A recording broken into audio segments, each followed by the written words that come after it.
Let's uncover the profound message of healing and reconciliation in the gospel this week.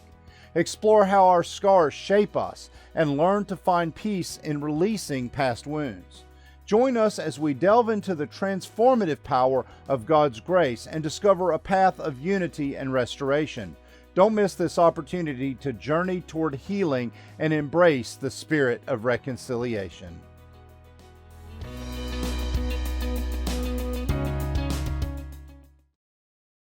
I think that I've shared before that I really like the book of Jonah. I think it tells us a lot about what our relationship to the world should be like. There's a joke, although not a very good one, about Jonah. And since a lot of churches consider this a celebration of Humor Sunday, here you go. The prophet Jonah ran from God, was thrown into the sea and swallowed by a great fish. After a few days, the fish got sick and threw Jonah up on dry land, which goes to show you can't keep a good man down. I'm going to give that joke about a 2 or a 3, but it does have an interesting punchline in light of the whole Jonah story. It has to do with the term good man. Growing up in Sunday school and with all the storybooks except for VeggieTales, we've come to view Jonah as the hero of the story and to forget the ending. There was plenty of existing reasons for Jonah's people to hate and fear the Ninevites, and for him to want to turn down this mission. There's a lot of overstatement in the story. Jonah tries to flee to the other side of the known world. Nineveh is about 60 miles across, and we see the delivery of the greatest, shortest, and most effective sermon of all time, to name a few. It was one sentence, and that whole massive city heard about it and repented. But Jonah has a huge problem with that, and he harbors a whole lot of resentment. That's where VeggieTales actually continues on. So we are left with a cliffhanger. Will Jonah be a good guy and abide by God's wish for reconciliation? Jonah may not be the hero, but I think we can really identify with him. The Ninevites had brought injury to his people. They had been wounded and scarred. So there's a taste for vengeance against the Ninevites, one that Jonah can't seem to let go of despite God's will. Scars and wounds are a tough thing. They generally remind us of some trauma or painful event. They can be physical, emotional, or psychological. On the positive side, scars are evidence that healing, though maybe not complete, is taking or has taken place. It can help us to then understand exactly what scars are. Psychotherapist Dr. Ann Brown points out that we should never be ashamed of our scars. A scar simply means that you are stronger than what tried to hurt you, she says. Along with that, scars are an indication that you are alive and still in the fight. So often we are reluctant to share or expose our scars. I've met those who felt embarrassed or humiliated by their scars. They felt that the scars made them ugly or that acknowledging certain scars causes them to relive the wounding. These feelings should not be minimized.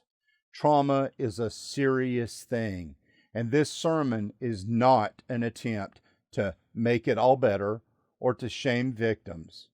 It is an attempt, however, to bring hope and reassurance to the suffering. I've really enjoyed the Kung Fu Panda movies.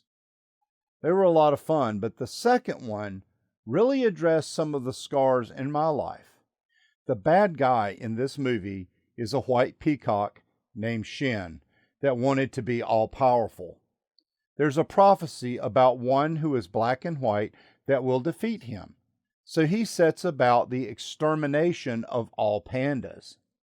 Po, the lead character, and a clumsy, good-hearted panda, is saved by his mother's sacrifice. All of that trauma is buried deep within him, and he does not remember it on the surface. He ends up coming before Shen, and the event is exposed. and Shin seems to destroy him. Poe's heart is torn, and he wants vengeance. When he visits the village where he was born, though, he realizes that he can continue to rage and fight, or that there is an alternative. Poe realizes that he is who he is, a collection of the good and the bad things that have happened in his life. This brought peace and allowed him to move forward. Shin, however, refuses to let go of the perceived slights against him, and he allows them to determine his fate. They meet in a final confrontation, and Shin attacks.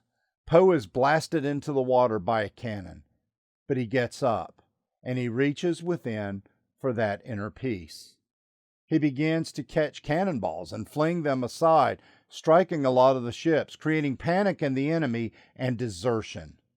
Shin won't let go, and his ship and cannon are destroyed. The two face one another and have this exchange. Shin, out of breath, how did you do it? Poe shrugs. You just got to keep your elbows up and keep the shoulders loose. Shin, not that. How did you find peace? I took away your parents, everything. I scarred you for life. Poe says, see, that's the thing. Scars heal.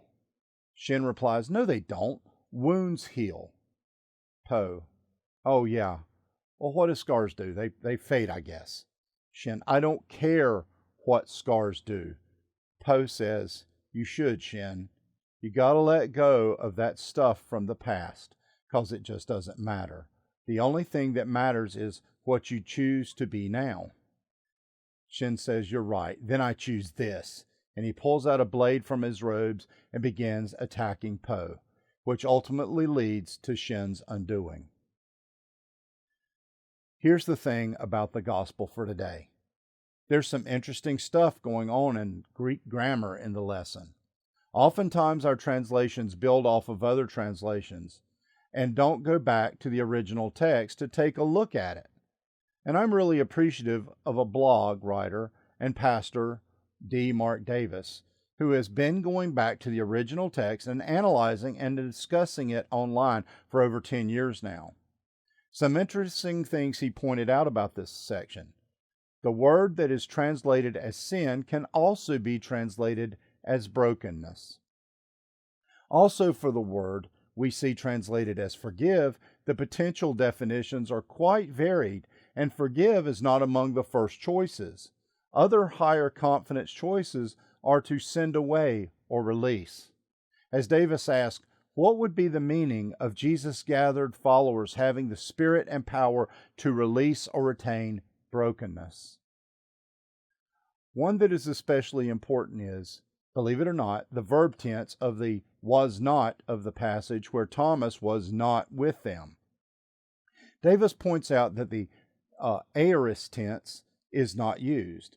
That would have indicated that Thomas just wasn't there at the time, like he missed them because he was on a run for snacks or something. Instead, the imperfect tense is used and indicates that Thomas was no longer with them, as in he had left the movement and was no longer a disciple. So we see right here in the room with Jesus those seeking to release themselves and Thomas from a state of brokenness between them. Jesus is welcoming and provides what Thomas needs. Perhaps the business of receiving the Spirit for releasing and retaining is all about reconciling others to the community. Didn't we see that all through Jesus' ministry and now in this room with Jesus? Eating with outcasts, eating with tax collectors, forgiving those that had crucified him, touching lepers, talking with women, touching the unclean, seeking out the foreigner, reconciling sinners, calling the Samaritan good, forgiving those that abandoned him and denied him. We constantly see Jesus empowering, enabling, releasing, and restoring. Davis also points out that one passage reads, "You have seen me and have believed. Blessed are those who have not seen and yet believe. By placing two statements side by side like this, perhaps the gospel is simply acknowledging that there are two authentic ways of embracing faith. One is through seeing and the other through not seeing. In fact, the blessing that is conferred on those who will never see and touch Jesus' body may be a way of assuring them that their path of not seeing or not touching is just as valid as Thomas's path of seeing and touching. Neither path is privileged more than the other. Bringing a community of faith together and removing barriers of contention, Jesus comes to them all and shows them evidence of trauma, the evidence of the suffering of crucifixion. At that point, concerning our scars and the scars of all people, we see that God does not stand at a distance, but rather is one who entered fully into the reality and experience of our pain. So when we suffer, we know that Jesus shows us, I've been there, and I have the wounds and scars to prove it. God is bigger, stronger, and more powerful than what tried to hurt Jesus. Sin, the devil, and death itself. They did not define him. They did not conquer him. They do not rule him. The scars we receive from our encounters with sin, death, and the devil do not define us. Jesus has breathed his Spirit into us, the Spirit of unity, healing, and release. They do not conquer us. Jesus has breathed his Spirit into us, the Spirit of freedom, victory, and life. They do not rule us. Jesus has breathed his Spirit into us, the Spirit of possibility, grace, forgiveness, reconciliation, and healing. The Spirit of peace.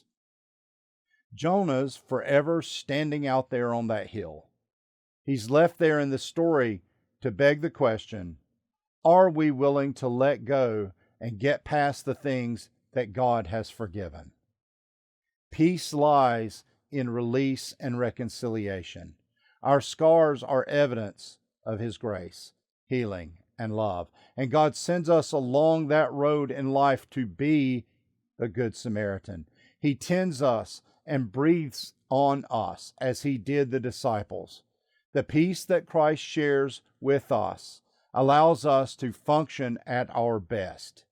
You know, to keep your elbows up and keep your shoulders loose. It propels us to do things that are impossible, to fight for justice, to feed the hungry, to forgive an enemy, to come back to a community, to reconcile, to get up one more time after being knocked down, to see our scars in new ways that empower, to be able to reach out to others that are scarred so that they might know that which has been before does not define them. Christ is risen. We are not a people of the tombs. The stone has been rolled away. Possibility abounds. Let's embrace and breathe deeply the Spirit and be propelled to share that peace. You know, a rabbi once asked his disciples, how do you know when the night is giving way and the morning is coming? One of the followers stood and said, Teacher, won't you know that night is fading when, through the dim light, you can see an animal and recognize whether it is a sheep or a dog? The rabbi answered, No. Rabbi, asked another, won't you know that the dawn is coming when you can see clearly through it to distinguish whether a tree is a fig or an olive? No, responded the teacher. You will know when night is past, when you can look at any man and any woman and discern that you are looking at a brother or a sister. Until you can see with that clarity, the night will always be with us. Let us therefore walk as children reflecting the light of Christ and drive darkness away from this world. Amen.